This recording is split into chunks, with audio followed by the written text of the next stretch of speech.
You are looking at Julian's pronunciation guide, where we look at how to pronounce better some of the most mispronounced words in the world, like this other curious word. But how do you say what you're looking for today? Let's learn once and for all how to pronounce this word in English. This is the name of a software company, a brand, but it's also a word in English meaning a place of means of going out, essentially an exit.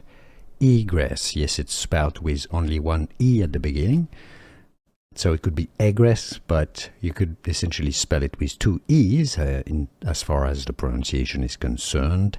Egress. The stress is on the first syllable, so it's not egress, but egress.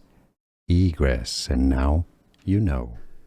Here are more videos on how to pronounce more confusing words and names too many mispronounced. Like this video if you found it useful. I appreciate your support. I'll see you soon and thanks for watching.